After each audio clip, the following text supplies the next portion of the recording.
당신 돈은 당신 거, 내 돈도 당신 거. 결혼 10년 만에 저는 충격적인 진실을 알게 되었습니다. 제가 악착같이 벌어 생활비를 대던 그 시간, 남편은 제 몰래 5억 원이 넘는 재산을 모으고 있었습니다. 그것도 다른 여자와의 미래를 위해서요. 사랑도 모른 채 결혼했던 26의 저는 이제 36이 되어서야 진짜 사랑이 무엇인지 깨닫게 되었습니다. 바로 나 자신을 사랑하는 것이었습니다. 여러분, 오늘 제 이야기를 끝까지 들어주신다면 여러분도 분명 무언가를 느끼실 겁니다. 구독과 좋아요 부탁드립니다. 여러분의 작은 응원이 이런 이야기를 세상에 전하는 큰 힘이 됩니다. 저는 26의 선을 보고 결혼했습니다. 괜찮은 사람이야. 안정적인 직장도 있고 중매인의 말만 믿고 3번 만나고 결혼을 결심했죠. 연애 한 번 제대로 해본 적 없는 제게 결혼은 그저 해야 하는 것처럼 느껴졌습니다. 부모님도 나이를 걱정하셨고 주변에서는 좋은 조건이라며 거들었습니다. 결혼식을 올리고 신혼집에 들어선 날 저는 이상한 기분이 들었습니다. 설렘도 두근거림도 없었습니다. 그저 낯선 남자와 한 집에 살게 되었다는 어색함만 가득했죠. 여보, 우리 생활비는 어떻게 할까요? 신혼 첫날 밤, 저는 조심스럽게 물었습니다.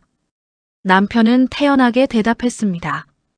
당신이 생활비 담당하고 나는 내 월급 전액 저축할게. 우리 미래를 위해서 말이야. 네. 그럼 제 월급, 당신 월급으로 생활비 내면 되잖아. 어차피 우리 둘이 쓰는 건데. 나는 큰 그림을 그리는 거야. 나중에 집도 사고 애들 교육비도 모으고. 그때는 그 말이 합리적으로 들렸습니다. 미래를 준비하는 현명한 남편처럼 보였죠. 제 월급이 220만 원, 남편 월급이 280만 원 정도였으니 생활비 정도는 제가 낼 수 있을 것 같았습니다. 하지만 현실은 달랐습니다. 결혼 후 한 달, 저는 제 통장을 보며 한숨을 쉬었습니다. 월세 50만 원, 관리비 15만 원, 식비 40만 원, 통신비 10만 원, 교통비 15만 원, 생활비만 130만 원이 훌쩍 넘었습니다. 거기에 경조사비, 친구 모임비, 옷 한 벌 사면 제 통장은 텅텅 비었습니다. 여보, 생활비가 생각보다 많이 나가는데 조금 보태줄 수 있어요? 에이, 당신이 허투루 쓰는 거 아니야? 나는 회사 회식비며 뭐며 다 내 돈으로 내는데. 그것도 우리 미래를 위해 아끼는 거라고. 남편은 자기 돈 쓰는 건 당연하고 제가 생활비로 쓰는 건 낭비라는 식이었습니다. 저는 점점 제 지출을 줄여갔습니다. 친구들과의 모임도 줄이고 옷도 안 사고 심지어 점심도 거르기 시작했습니다. 그러던 어느 날 시댁에서 연락이 왔습니다. 며느리, 우리 막내 동생이 결혼하는데 축의금 좀 넉넉하게 내야겠다. 100만 원 정도면 되겠지? 네. 100만 원이요? 아니, 형님네 결혼할 때 우리가 얼마나 크게 했는데. 당연히 그 정도는 해야지. 저는 남편에게 말했습니다. 여보, 시동생 결혼 축의금이 100만 원이래요.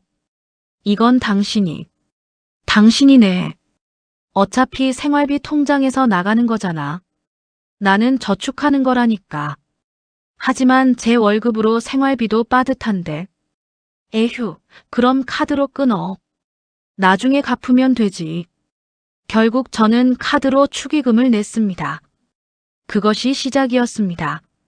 시댁의 경조사, 명절 선물, 부모님 용돈. 모든 것이 생활비라는 이름으로 제 몫이 되었습니다. 2년이 지나자 저는 카드 빚이 500만 원이 넘었습니다. 매달 이자만 20만 원씩 나갔죠. 저는 몰래 부모님께 돈을 빌려 카드 빚을 갚았습니다. 남편에게는 말하지 못했습니다. 혼날 것 같았으니까요. 당신은 돈 관리를 못해. 내가 하는 게 맞다니까. 남편의 말이 맞는 것처럼 느껴졌습니다. 저는 정말 돈 관리를 못하는 사람인가? 그렇게 저는 점점 제 자신을 의심하기 시작했습니다. 결혼 3년 차에 저는 임신을 했습니다. 기쁨도 잠시, 곧 현실이 다가왔습니다. 입덧이 심해 회사 일을 제대로 못하게 되었고 결국 무급 휴가를 내야 했습니다. 그 3개월 동안 수입이 끊겼죠. 여보, 제가 이번 달은 월급이 없어서 생활비를. 그래. 그럼 당신 적금 깨. 나는 못 터치해. 이건 우리 미래를 위한 거라고 몇 번을 말해야 해. 저는 그동안 조금씩 모아둔 적금 300만 원을 깼습니다. 아이가 태어나면 필요할 거라 생각하며 모았던 돈이었습니다. 그 돈으로 3개월을 버텼습니다. 출산 후 더 힘들어졌습니다. 육아휴직을 쓰면서 월급의 40%만 받게 되었죠.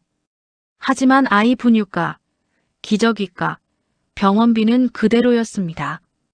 여보, 기저귀 값이 한 달에 15만 원이 넘어요. 조금만 보태주면. 당신이 모유 수유하면 되잖아. 왜 돈 들여서 분유를 먹여? 알뜰하게 살아야지. 저는 모유가 잘 나오지 않았습니다. 스트레스 때문인지 영양 부족 때문인지 알 수 없었습니다. 하지만 남편은 이해하지 못했습니다. 다른 엄마들은 다 모유 수유하던데 당신만 특별해. 그 말에 저는 아무 말도 할 수 없었습니다. 육아휴직이 끝나고 복직했을 때 저는 회사와 육아를 병행해야 했습니다. 아침 6시에 일어나 아이 밥 먹이고 어린이집 데려다주고 회사 가서 일하고 퇴근하면 아이 데려오고 저녁 준비하고 설거지하고 아이 재우고 하루가 24시간이 아니라 12시간처럼 느껴졌습니다. 여보, 설거지 좀 도와줄래요? 나 피곤해. 나는 회사에서 일하느라 지쳤다고. 저도 회사 다녀왔는데요. 당신은 나보다 일찍 퇴근하잖아. 육아 때문에 일찍 가잖아. 당연히 집안일은 당신 몫이지. 저는 아이를 어린이집에 데려다 주기 위해 회사에 일찍 출근하고 일찍 퇴근했습니다. 하지만 그 시간에도 일을 했고 집에 와서도 밤늦게까지 집안일을 했습니다. 남편은 퇴근하면 소파에 누워 핸드폰만 봤습니다. 당신 요즘 핸드폰만 보네요. 아이랑 좀 놀아줘요. 나도 쉬어야지. 내가 얼마나 힘들게 일하는데. 그때 저는 깨달았습니다. 남편에게 육아는 제 일이고 집안일도 제 일이고 생활비를 버는 것도 제 일이라는 것을요. 그러던 어느 날 아이가 열이 40도까지 올랐습니다. 저는 급하게 회사에 조퇴를 내고 아이를 병원에 데려갔습니다. 밤새 간호하며 해열제를 먹이고 미지근한 물로 몸을 닦아주었습니다. 다음 날 아침 겨우 열이 내린 아이를 보며 안도의 한숨을 쉬는데 남편이 일어나며 말했습니다. 나 아침밥은? 지금 그게 중요해요? 애가 밤새 아팠는데. 그래서 나는 굶으라고. 나도 회사 가야 한다고. 에휴. 남편은 투덜거리며 밖에서 아침을 사 먹고 출근했습니다. 저는 그 모습을 보며 눈물이 났습니다. 이게 결혼 생활인가? 이게 가정인가? 그 후로 저는 더 열심히 일했습니다. 아이를 위해 그리고 혹시 모를 미래를 위해 돈을 모아야 한다고 생각했습니다. 승진도 했고 연봉도 조금 올랐습니다. 350만 원까지 올랐죠. 하지만 생활비는 더 늘어났습니다. 아이가 크면서 교육비가 들기 시작했고 시댁에서는 명절마다 선물과 용돈을 요구했습니다. 우리 손주 보러 가는데 빈손으로 갈 수는 없지. 부모님 용돈도 넉넉하게 드려야 하고. 제 친정에는요. 당연히 당신이 알아서 하는 거지. 나는 우리 부모님만 챙기면 돼.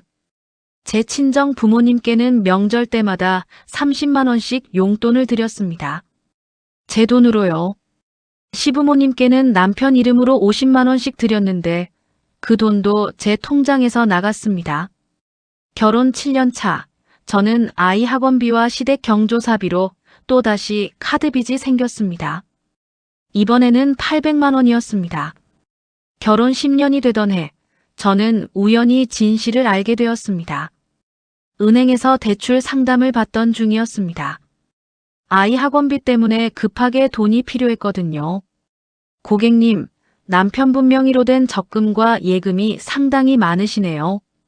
이걸 담보로 대출 받으시면 금리가 훨씬 낮은데요. 네. 제 남편 통장이요? 네. 총 5억 2천만 원 정도 되시는데요. 이 정도면 저는 귀를 의심했습니다. 5억 2천만 원? 확인 좀 해주시겠어요? 혹시 다른 사람 것 아닌가요? 은행원이 확인한 결과 분명 제 남편 명의의 돈이었습니다. 10년 동안 매달 저축한 돈이 5억이 넘는다는 것이었죠. 집에 돌아온 저는 남편을 기다렸습니다. 여보, 은행 갔다 왔는데 당신 통장에 5억이 넘는 돈이 있다던데. 남편의 얼굴이 굳었습니다. 그래, 내가 10년 동안 열심히 모은 거야. 우리 미래를 위해서. 우리 미래요? 그럼 왜 제가 카드비까지 지면서 생활비를 대야 했어요? 왜 아이 학원비 때문에 대출을 받으려고 했어요? 그건 당신이 돈 관리를 못해서 그런 거잖아. 돈 관리를 못한다고요? 10년 동안 생활비, 시댁 경조사비, 아이 교육비, 모든 걸 제 월급으로 대면서요. 저는 참았던 눈물이 터져 나왔습니다. 남편은 어이없다는 표정을 지었습니다. 울기는 왜 울어? 내가 돈 모은 게 잘못이야? 잘못이죠. 저는 빚까지 지면서 살았는데 당신은 5억을 모았다고요. 그럼 당신이 아끼면서 살았어야지. 나는 우리 미래를 위해 희생한 거라고. 그날 밤 저는 잠을 이룰 수 없었습니다. 10년이라는 시간이 주마등처럼 지나갔습니다. 제가 아끼고 또 아꼈던 그 시간, 카드빚에 시달리며 부모님께 손을 벌렸던 그 순간들, 남편은 자기 돈만 차곡차곡 모으고 있었다는 사실이 믿기지 않았습니다. 며칠 후 저는 남편의 핸드폰에서 더 충격적인 사실을 발견했습니다. 남편이 샤워하는 사이 울리는 카톡 알림을 보았습니다. 자기야, 오늘 저녁 어때? 라는 메시지가 떠 있었죠. 손이 떨렸지만 저는 핸드폰을 열었습니다. 비밀번호는 쉽게 풀렸습니다. 아이 생일이었거든요. 그리고 그곳에는 2년 넘게 이어진 여자와의 대화가 있었습니다. 다음 달이면 우리 3주년이네. 빨리 이혼하고 싶어. 조금만 기다려. 지금은 시기가 안 좋아. 우리 통장에 돈 충분히 모으면 그때 정리할게. 당신이 모은 그 5억, 우리 결혼 자금이잖아. 빨리 그 여자랑 정리해. 저는 핸드폰을 놓고 화장실 바닥에 주저앉았습니다. 남편이 10년 동안 모은 5억, 그것은 우리 미래가 아니라 다른 여자와의 미래를 위한 것이었습니다. 제가 허리띠를 졸라매며 생활비를 대는 동안 남편은 다른 여자를 만나며 새로운 시작을 준비하고 있었던 거죠. 당신 이게 뭐예요? 샤워를 마친 남편에게 핸드폰을 내밀었습니다.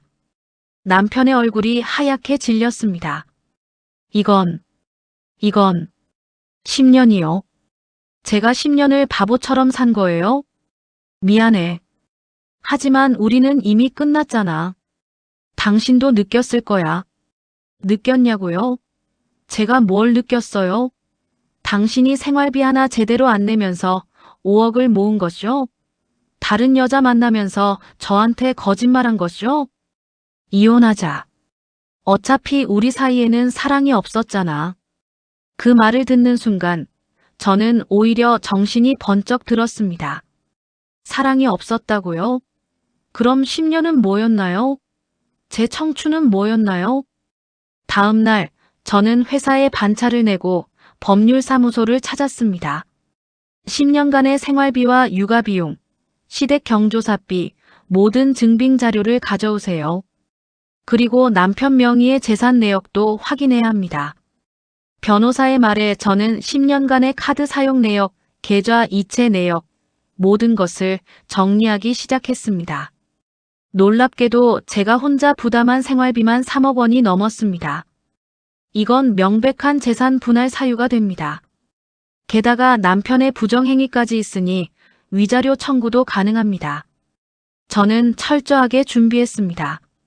남편 핸드폰의 대화 내용을 캡처하고 그 여자와의 만남 증거를 확보했습니다.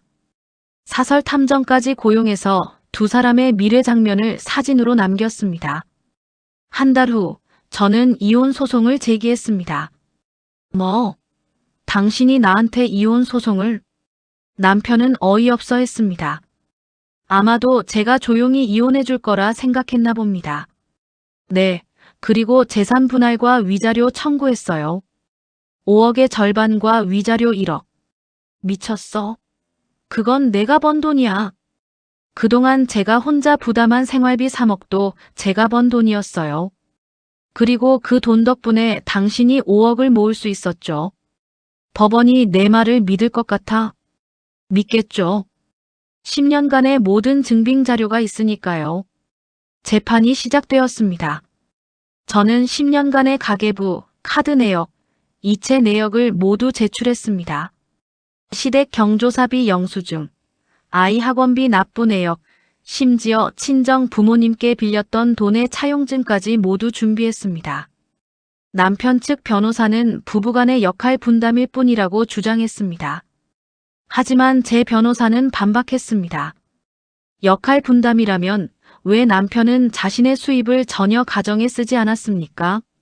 왜 아내가 카드비까지 지면서 생활비를 대야 했습니까? 결정적으로 남편의 부정행위 증거가 나왔습니다. 2년 넘게 다른 여자와 만난 증거, 그리고 우리 결혼자금이라는 메시지까지. 법원은 저의 손을 들어주었습니다. 피고는 혼인 생활 동안 원고에게 생활비를 전혀 제공하지 않았으며 원고가 단독으로 생활비와 육아비를 부담했음이 증명되었습니다.